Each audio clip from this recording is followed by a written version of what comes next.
Some backstory. I'm a female in my early 20s, and I moved to Belfast from Sweden a few years ago. The taxi prices here are so much better than the ones where I'm from, and for a good year and a half, I relied on taxis getting me pretty much everywhere, including to and from work. I usually tell this story to friends and family as a funny story, whenever I have a few drinks in me, or someone brings it up, but to be honest with you, I was completely horrified when it happened. So, about a year and a half ago, I was out for drinks with a friend of mine, and her friend that was visiting from abroad, and was staying at my house since I had a spare room. For some reason, they went home before me, and I was left by myself at the bar, which I know is a really dumb thing to do. After an hour or so, a few drinks, and a failed attempt at picking someone up, I decided it was time to call it a night. I usually book taxis as there are a few handy apps, but with it being a pay weekend, there was no way I'd be able to get a car, so I walk outside, hoping for the best. The moment I get outside, I'm approached by an older man, white hair and on the heavier side, asking if I need a taxi, so I cheerfully accept, thanking my lucky stars that I'll be home very soon. The taxi I was in didn't belong to a taxi company, which admittedly is a bit strange, but I've taken those before with friends without issue. Right off the bat, the driver starts asking the usual questions, like where I'm from and how long I've been in town, if I'm studying or if I'm working, what brings me here, and so on. Then he asks if I've ever been on a black taxi tour. These tours are quite famous here, and they're meant to be really good, showing off all the murals in the city and the Peace Wall and such. You also get stories from people that grew up here during the Troubles. I say that no, I haven't had the opportunity yet, but I'll definitely get to it as soon as I can. He then suggests when we get to my house that he'll give me a tour. As I mentioned before, I'm not in a black taxi. He then tells me he'll do it for free, right now, in the middle of the night. Being the way too nice idiot I am, I hear myself saying, "Yeah, sure, that would be nice," when what I really meant was, "Hell nah, dude." So he starts driving out of town, down countryside roads and not at all in the direction of any murals, and on the other side of town from the Peace Wall. His questions get more personal, asking if I have a boyfriend and if I have family around, if I live by myself and if I have many friends. He then says, "We can be friends. You'd like that, wouldn't you?" He has this creepy laugh going, while repeating the phrase over and over and nudging my side with his arm. He keeps driving in the middle of nowhere, talking about how this footpath was this and that, connecting to another footpath and so on, while dropping the "we can be friends" thing in between. At this point, we're about 20 minutes outside of town, and the streetlights stop.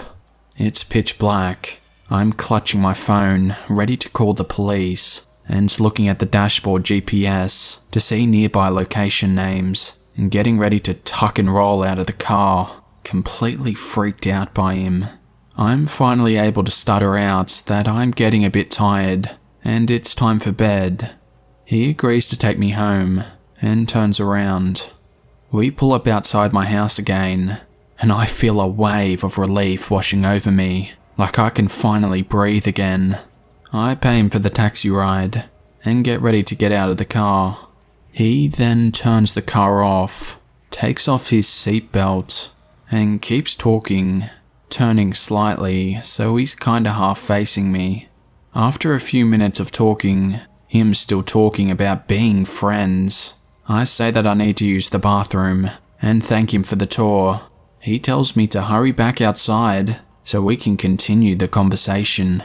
I bolt inside, lock the door and keep the hall light turned off. I look out through the peephole, and I can see that he's still sitting there in his car. After about 15 minutes, he finally drives away, and I sort of just collapse on the floor, beating myself up for being so stupid. Needless to say, I've never taken a taxi. I haven't booked since. I just found this sub, and I wanted to share my own experience. It happened when I was 13, and it's something I've never forgotten. We had just moved into a brand new house in a brand new housing development. A lot of the houses around us were either unfinished or had families that had just moved in. And behind our house was a lot of field, mostly for future homes. We lived in a fairly safe, small city, and the housing development was very quiet so far. And at least for the first few years that we lived there, we never bothered to lock the doors. Even at night most of the time, it just wasn't something we thought about. My parents had just put in hardwood floor, so the house was a pretty echoey single story. One night I was laying in bed, trying to fall asleep. I thought I heard the back sliding glass door open.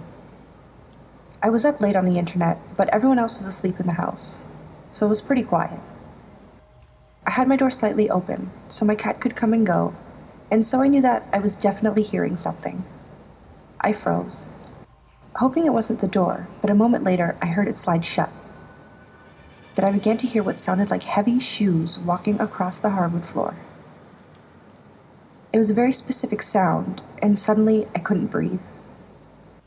The footsteps were slow and quiet, like they were trying to make as little noise as possible, but because the floor was wood and our house had high ceilings, the steps echoed down the hallway and into my room.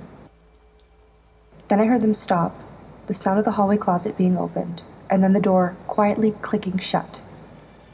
They turned the knob and pulled the closet door, and then released the knob once it was in place. It was silent after that. My heart was beating so fast, I began to cry. The only way to my parents' room was up the hallway, and their door was about only 20 feet away from where that hallway closet was. I was frozen, and I honestly thought I'd pee my pants. I was so scared. However, it was silent for long enough that I knew I had to get my dad. So I stood up and walked sock-footed to my door. I stood there for a long time, just breathing. Then I ran. It's not a long hallway, but I went as fast as I could. I got inside the room and tried to wake up my dad. "Dad! Dad!" I was frantically whispering. "Huh?" He was half asleep. "Dad!" "Huh? What?" "Dad, I think there's someone inside the house." "What?" "Get up! I think there's someone inside the house." "There's no one in here. Go back to sleep." "Yes, there is." And I started crying. That gets him up. My mom also wakes up at this point as well, so they both got out of bed. My dad, sure that there's no one in the house, doesn't even grab something as a weapon. But I follow behind him as he leaves the room. He goes into the living room, passes the closet, and turns on all the lights in the house. I remember standing in the living room, knowing exactly where the person was and not being able to say anything. He tells me, "Look, there's no one here." He doesn't even check the closet though, and I don't know what to tell him. I'm so afraid that whoever is in here will jump out with a knife and kill my dad in front of me. The 13-year-old me keeps thinking that I can't be the one possible for my dad's death. So I say nothing, and I don't tell him to check the closet. I don't know why he didn't, because if I were a dad, I would have. He locks the front door and tells me to go back to bed. They wait until I'm back in my room before they close their own bedroom door and go back to sleep. Again, the house is silent, and I'm laying there afraid because that person is still here in the one place that he didn't look.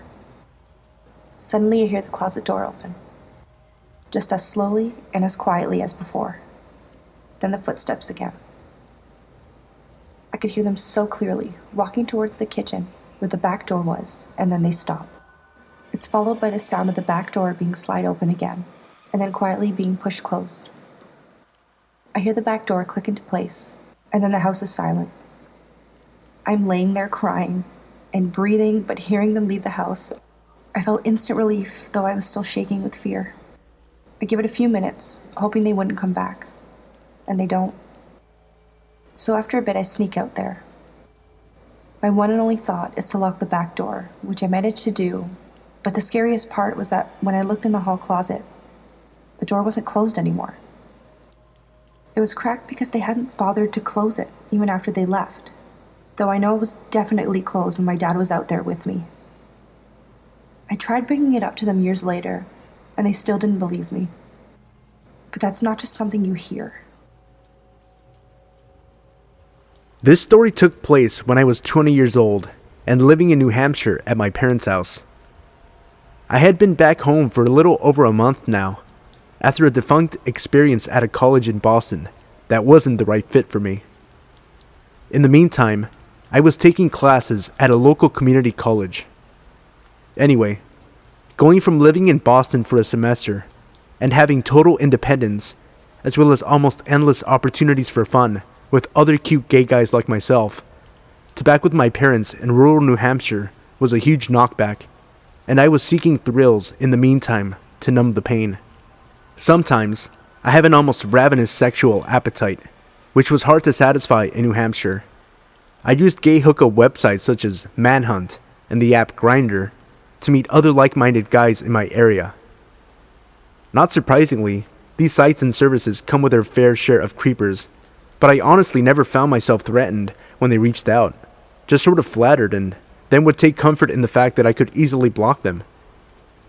The problem occurred when some guys couldn't take a hint though, and there was one in particular that kept attempting to contact me under different usernames after I would block him. His original username was something along the lines of SoccerBoy123. His profile picture on Manhunt was of a fit-looking guy from the neck down. He reached out to me and we began chatting. He said he lived in Concord, which is roughly an hour south of where I lived, and also where my community college was located at the time. We were chatting about explicit stuff, use your imagination, and possibly meeting up, when I asked to see some pictures of him, including one of his face. He sent the pictures over. I could notice that they didn't really seem to match up with each other, not to mention his profile picture. The face picture I requested was also missing. I replied with something like, hot, and I asked him again for a picture of his face. He gave me the old, this computer is new and I don't have one on here yet line. And I said I wasn't going to continue chatting unless I saw one. He eventually caved, and he sent me a few photos of his face. I'm not shallow, but he was ugly. I wondered why he didn't continue his trend of sending fake hot pictures. The thing about him I found most unattractive was a huge mouth full of really crooked, very messed up teeth that kind of protruded out in a freakish sort of way, even with his mouth closed. I think I blocked him right away, being kind of weirded out by the whole thing, and I went along with my business. However, in the months that followed, I began receiving hostile-sounding messages from phony-looking profiles on both Manhunt and Grindr. Most of them were blank and contained little to no information about the user. The messages were tinged with a strange, bitter tone, and the sender acted like he knew me. He'd say things like, "You're a shallow little prick," "You're fucking ugly inside," and "Someone's gonna teach you a lesson someday." They actually really started to creep me out after I repeatedly blocked the person, and they would come back with another blank profile and continued to message me. I had a feeling who it was. One night, sometime around early March I believe, it was getting late, and I was feeling kind of horny, so I turned on Grindr and I started browsing. I messaged this one guy without a picture, but some stats like a football player. My philosophy is that I can always ask for a face picture after I say hello, because some guys are very closeted. We began chatting. We exchanged pictures, and he seems not only legitimate, but hot. We discussed meeting up, and he says he lives in Concord. Well, it's getting really late. Concord is an hour away, and it's fucking freezing out. It's still very cold during March in New Hampshire. I was not thinking with the head on my shoulders though, so I got dressed, pulled on my parka, and hopped in my car to make the hour-long drive. We continued to chat using Grindr on my way down, but as I neared the city and began asking exactly where to go, the conversation took a weird turn. He gave me an address, but said that he wanted me to wait outside because his parents were asleep, and that he was going to sneak downstairs to unlock the door. Then, he would go back in his room and text me when it's unlocked so that I could walk in and up to his room on the right. This was the strangest set of instructions I had ever received. But what was even more strange was that he didn't want me to turn on a single light as I walked into his house, up the stairs, and then into his room for fear of waking up his parents.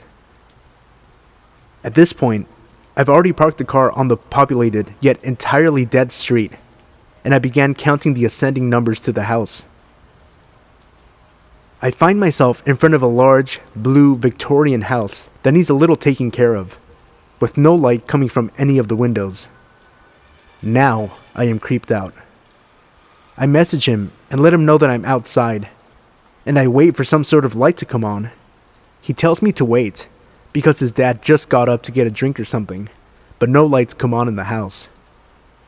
I am getting seriously creeped out and impatient while waiting, and decide to tell him I'm leaving. I start walking, and all of a sudden, he reveals to me that he gave me the wrong address, and that I should be at X number on X street instead. I'm feeling beyond weirded out, and actually kind of pissed off. I was just standing outside of this random house for 10 minutes in the cold and dark night, only to find out he deliberately gave me the wrong address. I honestly want to go home now, but my other head is really banking on the possibility of this being good, and I just drove a fucking hour, so I pull out my iPhone and mapped it out. It didn't take me long to realize the new address was in my line of vision and sat across the street at a small intersection that led to more houses. I moved towards the house. This one, a large white colonial house with green shutters and an orange street lamp that shined down upon it. I let him know that I'm outside, although no lights are showing through the windows. This time, he says the door is unlocked. He wants me to come upstairs in the dark and enter his room. Then, feel for a mattress and get down on it. He says he wants me to just feel what's happening instead of seeing it, and assures me it will be so hot. Fuck no, I think, beginning to give in to the impending fear taking hold of me. But in a last-ditch effort from my other head, I give him an ultimatum. Either come down here, open the door, and let me in with the lights on, or I'm leaving. He says he'll comply, and I wait, now excited for this hot, straight football player to come and open the door. I stare with a shaky, adrenaline-fueled gaze at the door for what seems like forever when I sense movement. Yes, he's actually coming down.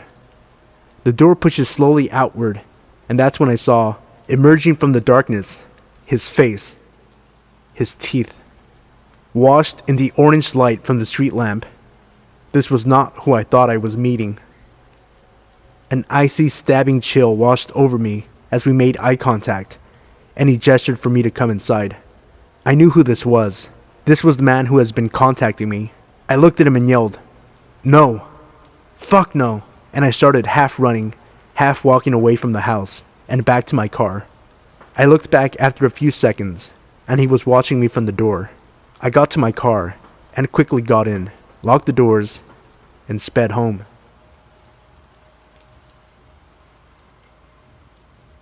I've been a long-time lurker of Let's Not Meet, and I have a story of my own that still haunts me to this day. Let me set the scene for you. I was 7, currently 25, and my mother was dating a man with a daughter who was about 15. Her name was Christy. While she did not live with us, she did stay with us on some weekends. The reason this is important will come into play a little later. I grew up in a moderately isolated area in the south. My mother's house is on about 90 acres, most of it being heavily wooded. For the most part, it was quiet. The type of place where people didn't lock their doors and everyone knows each other. It was quiet until one sequence of events that shook my community to its core. There was a man just 2 streets over from mine who murdered his girlfriend's entire family, including her, in their home over a dinner about 2 weeks before this event took place. It was also learned later that he had also murdered his mother and father in their home, as they were found after his girlfriend's family was. He hadn't been caught, and the local police were working with the police in Tennessee as there had been reportings of people sighting him there. My mother had gotten a security system installed, just to ensure that our home was properly secured. We had alarms on every window and door in our house. On this Saturday, my mother got called into work, as she was an apartment manager and there was an emergency that she needed to tend to. Her boyfriend had gone to work early that morning. My mother was very, very nervous about leaving, and due to the nature of the emergency, she thought it would be best for Christy and I to stay at home where we were safe. Safe. So she thought. She reluctantly left and let us know that her cell phone was always going to be on her if we needed her. Christy and I promptly set the alarm and made sure all the doors were locked. My mother had been gone for about an hour, and we were deep into a movie on Disney and pizza. Suddenly, the alarm started blaring. Christy and I jumped up to see what was going on. On our way to the alarm, you have to pass a very large sliding glass door. What we saw there left us frozen. There was a man prying our door open with a crowbar. He saw us, made eye contact, and quickly ran off into the woods behind my mother's house. I will never forget what he looked like, or the sinister look he had in his eyes. We called the police, and then we called my mother, who had already been alerted by the alarm company. My mother actually arrived before the police did, due to how isolated we really were. When we described the man to the police, they immediately knew it was the man they were looking for. Of course, there was a massive investigation that day of the property and the woods surrounding us. In the woods, they found cigarette butts, lots of canned foods, soda bottles, and a makeshift tent made out of a tarp. The man had been living behind us the entire time, and even stealing food out of our trash. When he was arrested, which was a few hours after the incident, he had admitted to watching our family and learning our habits, knowing that he could take advantage of the house when no one was there. Even now, as an adult, this event follows me. Just goes to show, you really never know who is watching you.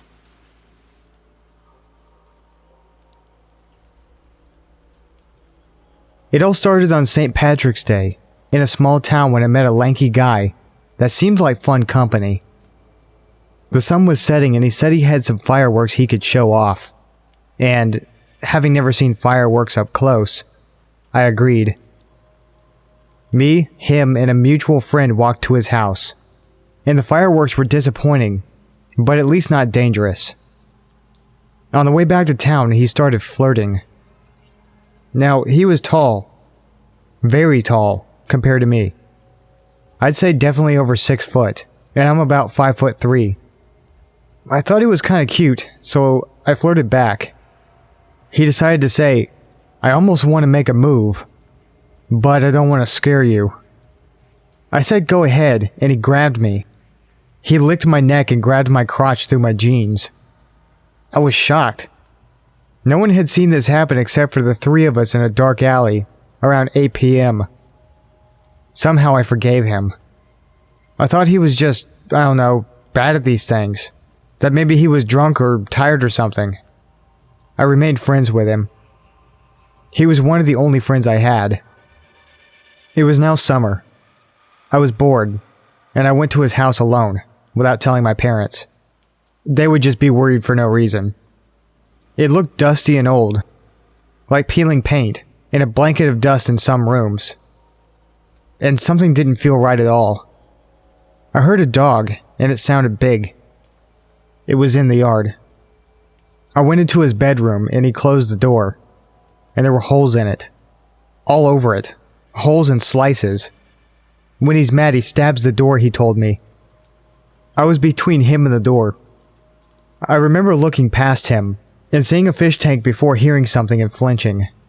He had thrown a knife into the door. It was impaled into the wood next to me, and now he was laughing because I flinched. "I knew that would scare you," was what he said. I looked back at the fish tank. It was loud. He opened the door. He told me something that still haunts me. He looked me right in the eyes. So close, and at least a foot taller. Oddly, I remember his nose more than his eyes, with how close it was. In a tone somewhere between small talk and the kind of sound like you were complimenting someone's looks. "I could kill you so easily right now." struggling to keep the fear out of my voice after I forced a laugh. I said I'd rather sit outside together, rather than inside with all the dust. I told him I was going to go get some ice cream because he was not allowed to leave his house after his last suicide threat. I tried to keep steady as I walked in the general direction of the carvel. I made sure I was out of his sight. I called my mom and asked to be picked up. Told her I wanted to be picked up because I was bored. She said she could get me within an hour. I decided to spend that hour on the other side of town, in the library. She said something like I look sick. I told her it was just the heat, and she believed me.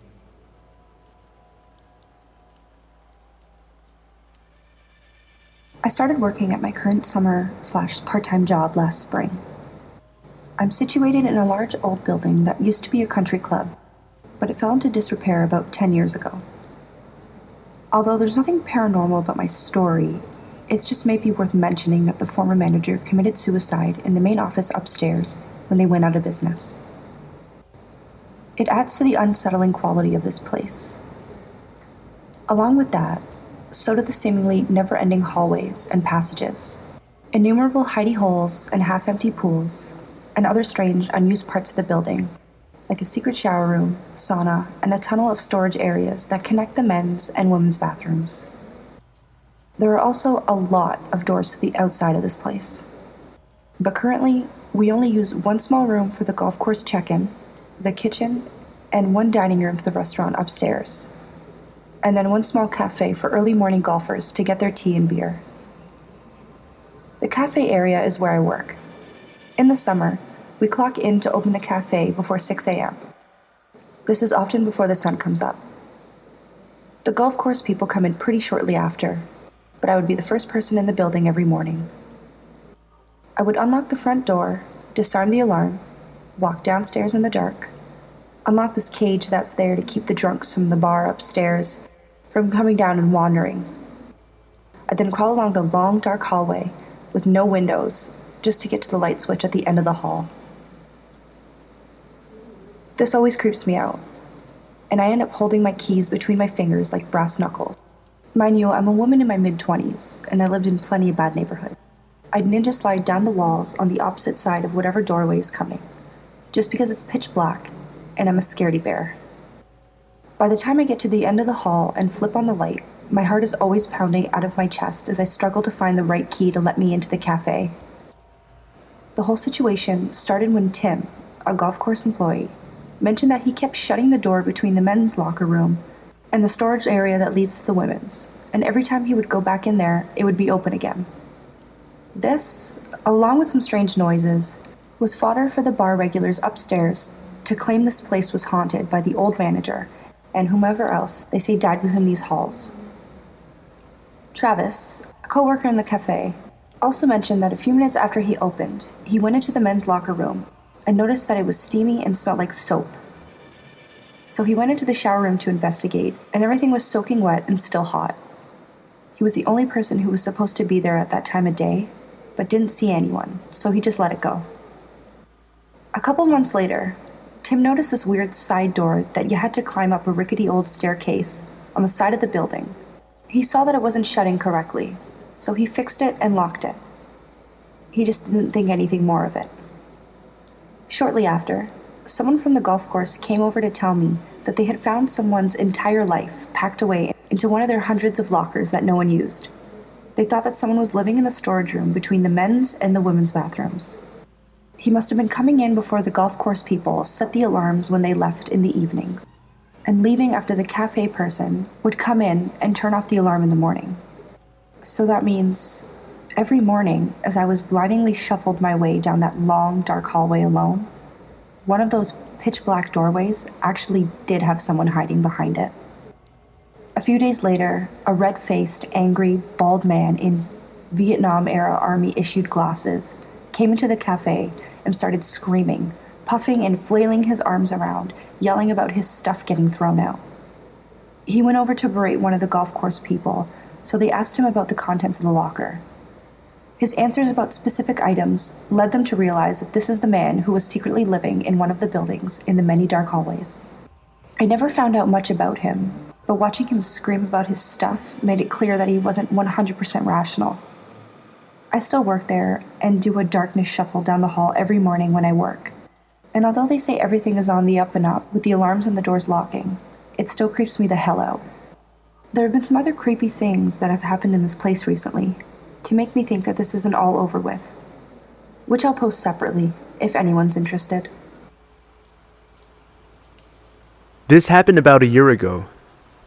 I'm a 30-year-old white male, and this is in the Deep South. I had relocated to Georgia from Texas about 6 months prior to take a higher paying position within my company. I had managed to make a few good friends in the short time I'd lived there. It was the first Friday of the month in November, which was a pretty big deal in this city. All the bars downtown had drink specials, live music, and events scheduled for First Friday.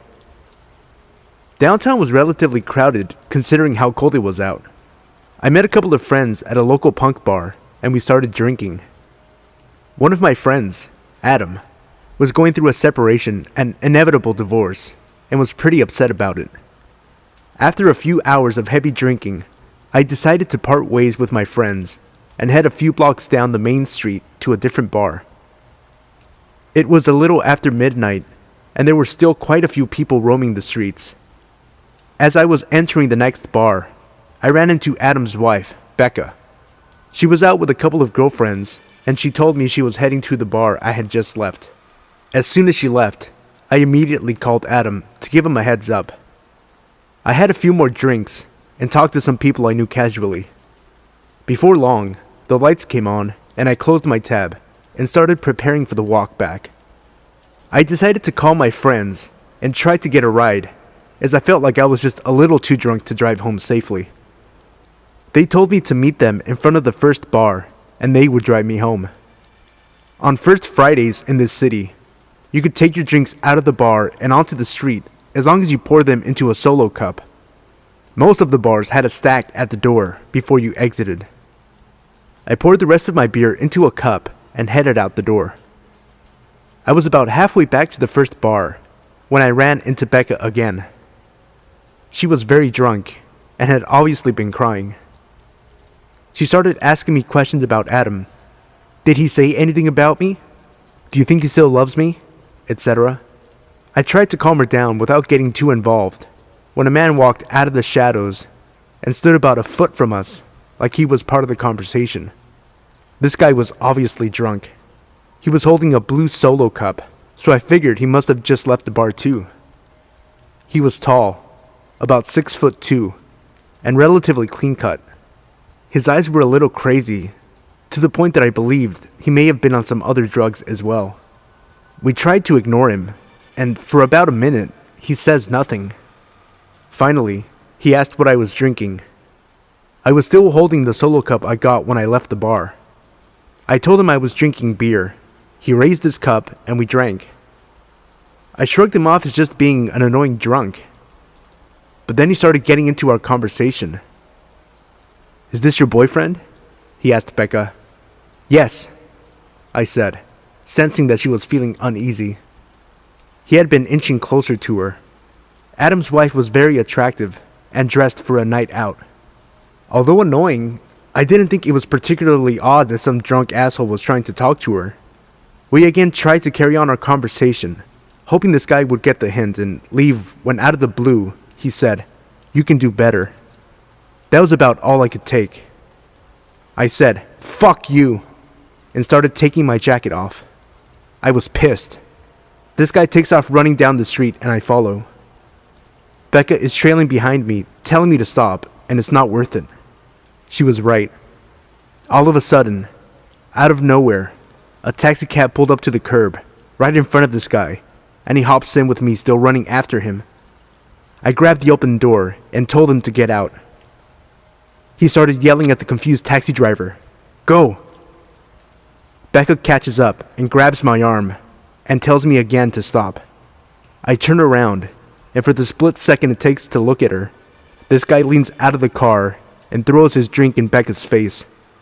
Now furious, she starts punching him wildly as I grab the door and jam and kick this guy in the face. The taxi driver peels out and leaves Adam's wife and I standing in the dust. She is soaking wet and very pissed. I gathered up my jacket and put it on when she screamed. I turned around and she said, "It's piss. It's fucking piss." The drink he had thrown in her face that was covering her clothes, face, and dripping from her hair was urine. This guy had given me cheers with that cup, and I watched him drink a mouthful of it. Crazy drunk, piss-drinking guy. Let's not meet.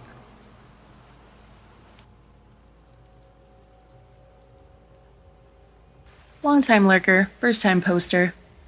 This happened back when I was 21 and living downtown with my boyfriend.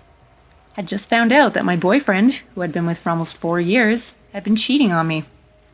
We were invited to a Halloween party that night and had initially declined the invite. But then I found out about the cheating and told him I was going. He could stay at home if he wanted. We were in the process of breaking up and dividing our assets. Anyway, the breakup is relevant to my frame of mind. We lived in a rather sketchy area downtown, one of those brand new apartments built in a slummy area sort of things. And any other night, I'm the type who keeps the windows up, all the doors locked, until out of the area immediately surrounding our apartment.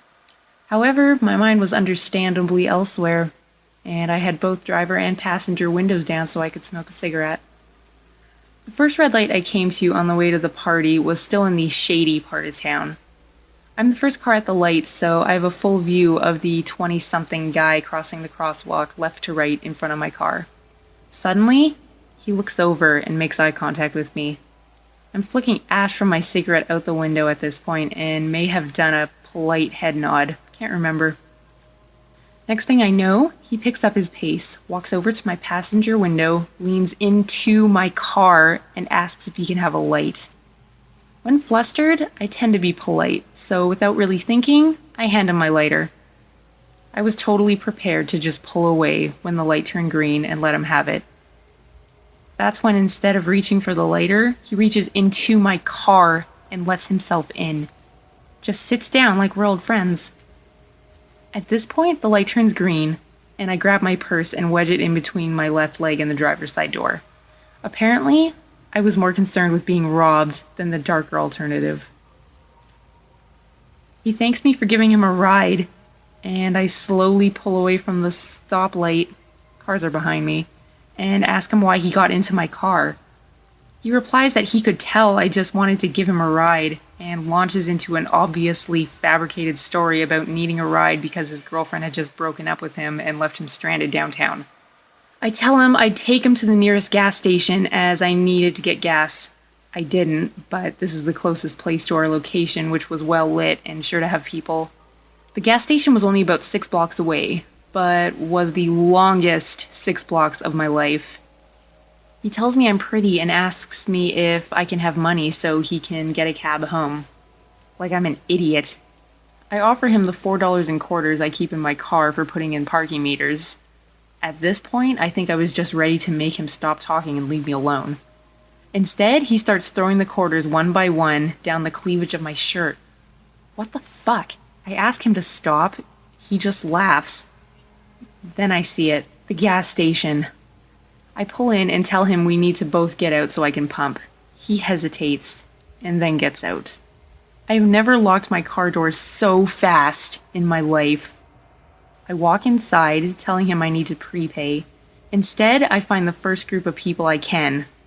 College town and Halloween weekend, so they're out in costumed droves. And explain the situation. At this time, a guy with the group I'm talking with comes to tell his buddies that a guy is out there telling him that I'm his girlfriend, and that I accidentally drove away with my purse on top of my car. No. The group of college kids ended up going outside, making him leave, and then sticking around until I was back in my car and on my way. I have no idea what your intentions were, unwanted hitchhiker downtown, but let's never meet again.